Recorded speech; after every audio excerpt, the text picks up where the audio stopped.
Bienvenidos y bienvenidas a la unidad número 2, resistencia de materiales. En este primer vídeo de la unidad número 2 vamos a dar una introducción a la resistencia de materiales y a los conceptos de tensiones normales y tangenciales. Nuestro primer paso será conocer qué es la resistencia de materiales, que en realidad es una disciplina de la ingeniería que estudia las deformaciones y las tensiones que se generan en los puntos de una estructura, cuando esta estructura está sometida a unas cargas exteriores como las que vimos en la unidad número 1.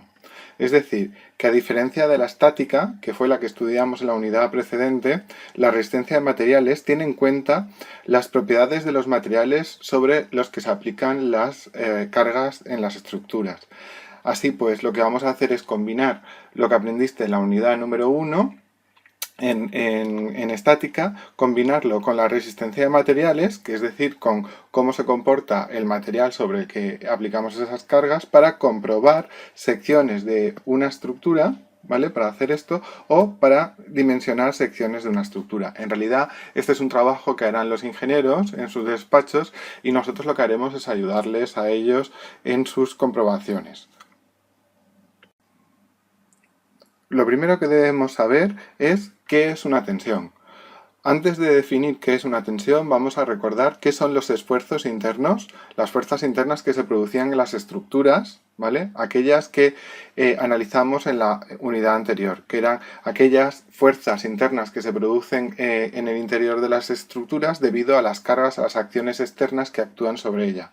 Definimos que aquellos esfuerzos podían ser esfuerzos axiles, de cortante y de momentos flexores. También hablamos de torsores, pero nunca los calculamos. Nosotros solo hemos calculado axiles, cortantes y momentos flectores como esfuerzos en una estructura.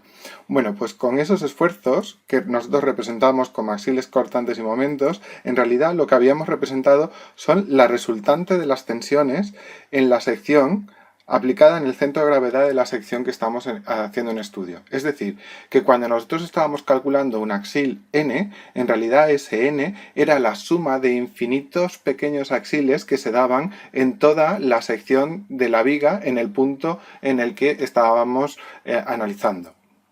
De igual manera, cuando decíamos que el cortante valía cierto valor Q, lo que estábamos diciendo es que ese Q es la suma de los infinitos valores de cortante que se dan en la sección dados en el centro de gravedad. E igualmente el momento será la suma de infinitas tensiones pequeñitas que se dan en todos los puntos de una sección y que como suma generan un momento flector.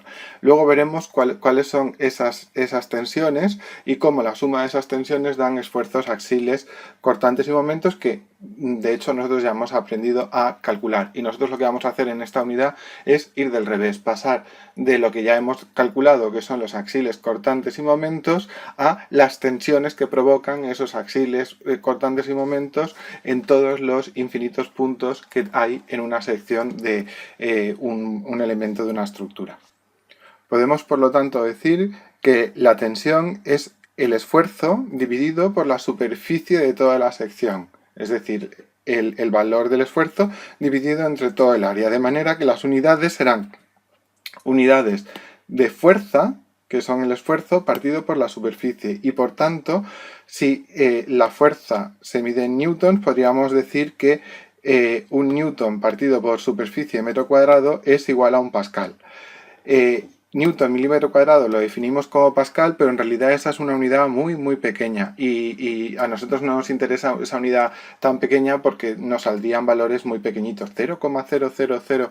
Entonces, como no nos interesa un valor tan pequeñito, nosotros en realidad no vamos a trabajar con esta unidad, con la unidad pascal, sino que vamos a trabajar más con esta unidad, con la unidad Newton dividido por milímetro cuadrado. Justo esta unidad es la que vamos a llamar megapascal, que en realidad son 1.000.000 de pascales. Fíjate que pasar de newton metro cuadrado a newton milímetro cuadrado supone pasar de 1 pascal a 1.000.000 de pascales. Esto es 1 pascal y un newton milímetro cuadrado es 1 megapascal. También vamos a usar el kilogramo partido por centímetro cuadrado y veremos que la relación entre uno y otro, entre el megapascal y el kilonewton, es una relación de 10. Seguro que esa relación ya te suena, es una relación de 10. Es una relación de 10 debida a la gravedad. Podrías hacerte el cambio de unidades y ver que esa relación es de 10. Así pues, 10 kilogramos por centímetro cuadrado son 1 newton milímetro cuadrado. Esto lo veremos más claro cuando hagamos números en otros vídeos de calculando tensiones. En esta unidad vamos a estudiar que hay dos tipos de tensiones, las tensiones normales y las tensiones tangenciales. Veremos que las tensiones normales, o también llamadas tensiones axiles, son debidas a esfuerzos axiles y a momentos flectores, mientras que las tensiones tangenciales son debidas al cortante. Bueno, vamos a centrarnos primero en el primer tipo de tensiones, las tensiones normales o tensiones axiles. Se representan por este símbolo y son producidas por los esfuerzos axiles o por los momentos flectores, aplicados en el centro de gravedad de una sección. Las tensiones resultantes cuando se le aplica un axil o cuando se le aplica un momento flector o una combinación de axil y momento flector serán siempre unas tensiones perpendiculares a la sección. Voy a dibujar una sección aquí la vas a ver, estoy dibujando un tramo de una viga, este es el tramo de la viga y aquí veis una sección, Esta es la sección, una sección rectangular y voy a suponer que sobre esa sección aplico en su centro de gravedad un axil, en este caso, también podría ser un momento flector, recuerda que las tensiones normales se producen tanto por axiles como por momentos flectores, en este caso he puesto un axil de compresión. Vale, pues si esto es así, veremos que las tensiones que se producen en esa viga, en esa sección en concreto, debido a ese axil será que en toda esta sección que ahora es esta de aquí, aparecen unas tensiones de compresión, aquí las estoy pintando, unas secciones de compresión que veremos que están repartidas en toda la sección, ¿vale? Y lo que hacen es comprimir, en este caso, porque era un axil de compresión, comprimir toda la sección. Si fuese un axil de tracción, lo que harían es traccionarlo, ¿vale? De manera uniforme. De manera que si nosotros sumásemos las infinitas tensiones, porque todo esto que ves aquí son pequeñas tensiones de valor sigma, ¿vale? Pues si sumásemos todas esas infinitas tensiones, lo que nos daría es el valor del axil. Nosotros lo que vamos a aprender a transformar es estos valores del axil en las tensiones. Y finalmente lo que haremos es comparar el valor que nos haya salido de la tensión con el límite máximo de la tensión que aguante el material para ver si la sección rompe o no en esa sección debido a los esfuerzos a los que esté sometido, comparándole con el límite que tenga de resistencia. Como te he dicho, las tensiones normales pueden ser debidas a axiles o a momentos flectores. En el caso de que sean tensiones producidas por un esfuerzo axil, como por ejemplo aquí puedes ver que hay un tramo de una viga, aquí la estás viendo en 3D y aquí la estás viendo de frente, comprimida por un axil que sea el que sea en una sección. Ahora aquí lo vemos resumido, es como si solo nos fijásemos en esta zona de aquí y viésemos esta zona de la viga comprimida o vista desde frente esta zona de la viga, ¿vale? Esto y esto es lo mismo. Aquí estás viéndolo en 3D, aquí estás viéndolo en 2D de frente, Poco a poco iré solo dibujándolo en 2D y no en 3D para que veas que es lo mismo. Simplemente aquí estoy viendo la figura en 3D y aquí la estoy viendo de frente y en esta línea que ves aquí está contenida toda esta sección, ¿vale? Esta es la sección de la viga y la viga continúa para allá. Esa viga en esa sección está sometida, por ejemplo, a un axil y en este caso es un axil que le comprime, Si eso es así, lo que pasará es que esta sección que estaba aquí, al ser comprimida, se desplazará para allá y aparecerán unas tensiones de compresión en la sección. Aquí en 3D probablemente es más claro. Lo que pasará es que debido a la compresión que produce este axil, la sección se desplazará de estar aquí a estar en esa posición y por tanto aparecerán unas tensiones de compresión. La suma de esas tensiones de compresión en todos los puntos de la sección tiene que ser equivalente al axil y veremos pronto que esa tensión esta tensión sigma en cualquier punto será igual en el caso de que haya un axil y valdrá el axil partido por el área de la sección. Esto es lo que vamos a ver en otros vídeos, ¿vale? Aquí te hago una introducción para que vayas viéndolo. Bueno, pues lo importante en este momento es que recuerdes que cuando tienes un axil de compresión en una sección, en su centro de gravedad, lo que pasará es que se producen unas tensiones de compresión perpendiculares a la sección. Todas las tensiones normales hemos dicho que son siempre perpendiculares. Esas tensiones serán perpendiculares a la sección, como puedes ver, e iguales en todos los puntos de la sección, generando la compresión de toda la sección con valor igual en todos los puntos. Vale.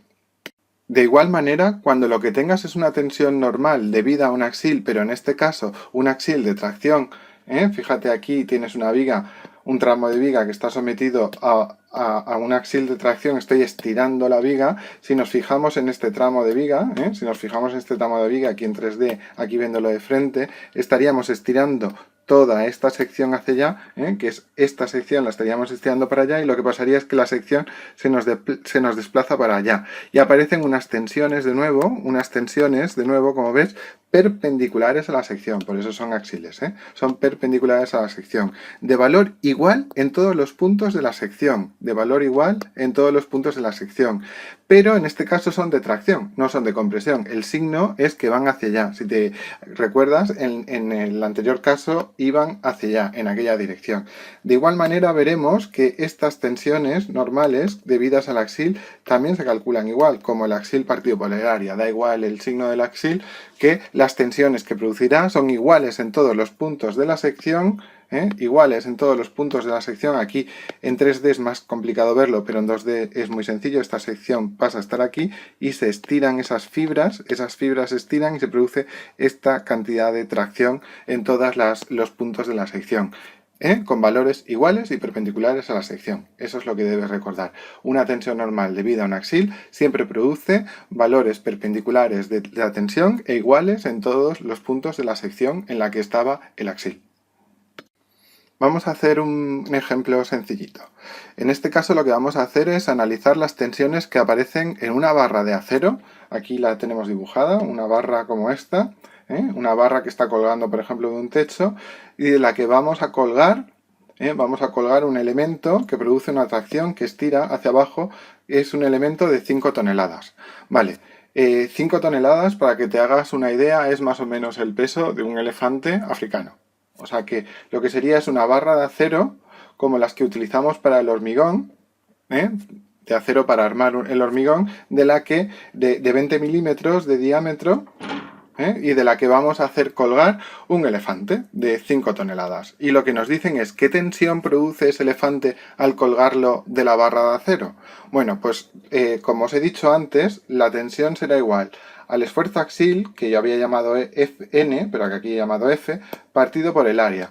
Y lo que pasará es que al tirar, esto es una ampliación, si me fijo en esta barra y lo pongo aquí, al tirar con 5 toneladas de la barra, lo que pasará es que la sección circular pasará de estar aquí a estar aquí abajo y por tanto las fibras se habrán estirado hacia abajo con una tensión de tracción, que es lo que vamos a calcular con esta fórmula. Aquí vemos que este es el valor que nos va a dar, pero nosotros vamos a calcularlo ahora mismo. Fíjate primero que el valor de la tensión lo tenemos que expresar en megapascales, en newtons milímetro cuadrado. Es decir, que yo tengo aquí 5 toneladas y por tanto voy a cambiar de toneladas a newtons para que me dé bien el valor de la tensión. Voy a poner los valores en la fórmula. Arriba tengo que poner la fuerza que está estirando en este caso, que es un axil de tracción. Son 5 toneladas. Si 5 toneladas lo pasase a kilogramos, sería multiplicar por 1000. 1, 2 y 3 ceros. Y ahora tengo kilos, pero yo no quiero kilos, quiero newtons. Para pasarlo de kilo a newton, vuelvo a multiplicar por 10. Ahora sí que tengo newtons. O sea que 5 toneladas son 50.000 newtons. Y ahora tengo que dividir entre el área de este área de aquí, que es el área de la barra. Y por tanto el área de esta barra circular, tú sabes que el área de un círculo es pi por el radio al cuadrado. Pues eso es lo que voy a poner aquí. Aquí voy a poner que esto es pi, 3,1416, por el radio, que el radio será, si el diámetro son 20 milímetros, pues el radio son 10 al cuadrado. Y esto, como está expresado en milímetros aquí, estos son milímetros cuadrados. Es decir, que nos va a dar newtons milímetro cuadrado, que es justo lo que nosotros queremos. Si operas, verás que da 159,15 newtons milímetro cuadrado. ¿Esto qué significa? Que cuando tú haces colgar de una barra como esta, de 20 milímetros, haces colgar un elefante de 5 toneladas, lo que pasará es que por cada milímetro cuadrado de esa sección de barra, cada milímetro cuadrado está teniendo que soportar 159,15 newtons, o lo que es lo mismo, 159,15 megapascales. ¿Vale? Entonces ya recuerda que los newtons milímetro cuadrado son los mismos que los megapascales. Y también habíamos dicho que un megapascal era igual a 10 kilos por centímetro cuadrado, lo que supone que la tensión que está soportando cada elemento de la barra será también de 1591,5 kilogramos por cada centímetro cuadrado. Es decir, que cada centímetro cuadrado de barra está soportando 1591 kilogramos. Esto es lo que hemos calculado. Esto es tan sencillo como esto. Cuando quieras calcular las tensiones axiles debidas a un axil, pues lo único que tienes que hacer es coger y dividir el valor del esfuerzo axil por el área, y ese valor, expresándolo en newtons milímetro cuadrado o en kilos centímetro cuadrado, será la tensión que se produce en cada punto de la sección. Y recuerda que además el valor siempre será perpendicular a la sección, perpendicular estirando o comprimiendo, dependiendo de si la axil era de compresión o de tracción. Como te dije antes, las tensiones normales también se pueden producir debidas a momentos flectores. Hasta ahora hemos visto las tensiones normales producidas por axiles, bien de compresión o de tracción. Pues si las tensiones son producidas por el momento flector, serán igualmente perpendiculares. Por ser tensiones normales son perpendiculares, pero en este caso no serán iguales en todos los puntos de la sección, sino que tomarán un valor variable. Aquí lo puedes ver. Esto lo vamos a aprender a calcular en breve y veremos que cuando una viga como esta está sometida a un momento flector como este, un valor es un momento negativo, lo que se va a producir es que la sección va a girar y va a producir tensiones de tracción en un lado y tensiones de compresión en otro lado de la sección. De manera que siempre que haya momento flector, lo que va a ocurrir es que va a haber un máximo y un mínimo en los puntos extremos de la viga. Fíjate, aquí arriba del todo, aquí arriba, en este caso da la tracción máxima, y aquí abajo, en el extremo de abajo, da la compresión máxima. Además, no solo los máximos y mínimos de la tensión se van a producir en los extremos, sino que va a haber un valor nulo justo en el centro de gravedad, justo ahí, justo en el medio, se produce un valor nulo de la tensión. Es decir, que cuando hay tensiones normales debidas a momentos flectores, al igual que cuando hay axiles, todos los esfuerzos, todas las tensiones, serán perpendiculares. Mientras que con tensiones normales debidas a axil son iguales en todas las secciones, con tensiones debidas al momento flector lo que vamos a ver es que son variables, son variables y siempre van a ser variables tal y como lo ves aquí. Así, variando cuando hay un momento de negativo, variando contracciones arriba y compresiones abajo, las máximas arriba y las máximas tensiones arriba y las máximas compresiones abajo, y dándose un valor nulo en el centro de gravedad. Vamos a fijarnos ahora bien en estos representaciones que ves aquí de esfuerzos. Imagínate que tienes una viga como esta, que está sometida a unas cargas que produce esta deformación. Una deformación que tiene una forma, si te fijas, convexa. Tiene una forma convexa. Cuando tienes una deformación convexa, eso significa que hay un momento flector negativo, ¿vale? Pues ya sabemos que este momento flector es negativo. Voy a poner aquí un signo menos y aquí otro signo menos para indicar que el momento es negativo. Si es negativo, recuerda, eso significa que la deformación, se deforma la viga de manera convexa. Si ahora me cojo un tramo de viga y analizo una sección en la que hay un momento como este, lo que hará este momento negativo es girar a esta sección en torno al eje que pasa por el centro de gravedad. Por aquí, en torno a ese eje, va a hacer girar a esta sección. De manera que esa sección que está aquí, lo que va a hacer es girar y quedarse como ves aquí. Pasa de estar en esta posición a estar en esta posición que marco aquí. Al generar ese giro de la sección, lo que pasará es que todas las fibras de la parte superior se van a estirar hasta posicionarse en este punto, mientras que todas las fibras de la parte inferior se van a comprimir hasta estar aquí, de manera que finalmente la sección gira y se queda como ves aquí.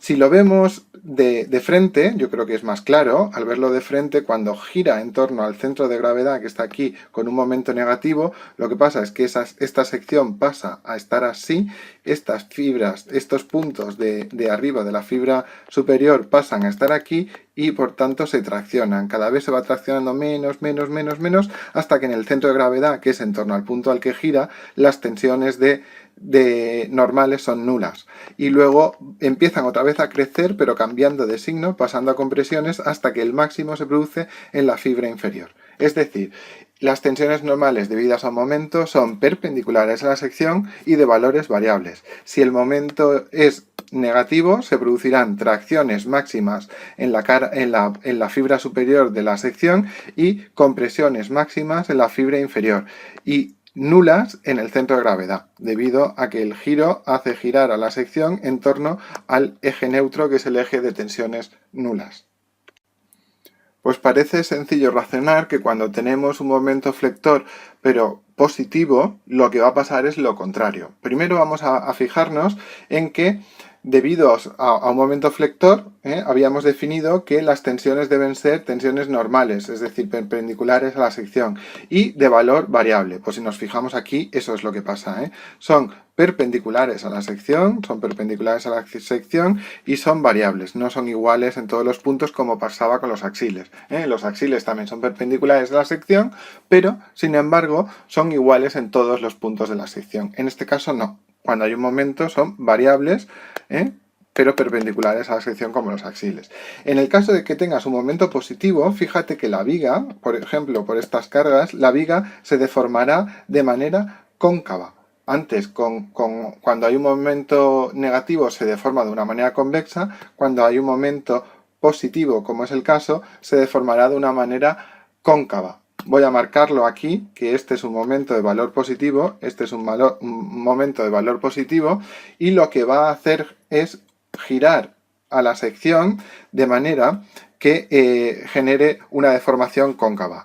Lo que va a pasar es que esta sección de aquí, va a girar en torno al eje neutro, va a girar en torno a ese eje y lo que va a hacer es que esta sección se desplace, de manera que los puntos de esta fibra inferior pasen a tomar esta posición y los puntos de la fibra superior pasen a tomar esta posición. Si unes, lo que habrá pasado es que esta sección de aquí ha pasado a estar así, como tumbada, girada en torno al eje neutro. ¿Vale? Visto de frente, lo que habrá pasado es que la sección que está contenida aquí, debido a este giro, hace que estos puntos de aquí pasen a estar traccionados y puestos aquí y los puntos de la fibra superior pasen a estar comprimidos y aquí. Si unimos, la sección habrá girado de aquí a aquí, en torno a el eje neutro, que es el que pasa por el centro de gravedad. Resumiendo, cuando hay un momento flector positivo, lo que va a pasar es que todas las tensiones son perpendiculares a la sección y de valores variables, dando en la fibra superior las máximas compresiones y en la fibra inferior las máximas tracciones. Y en el centro de gravedad, tensiones nulas, porque es el punto en torno en el que está girando la sección debido a la acción del momento flector positivo.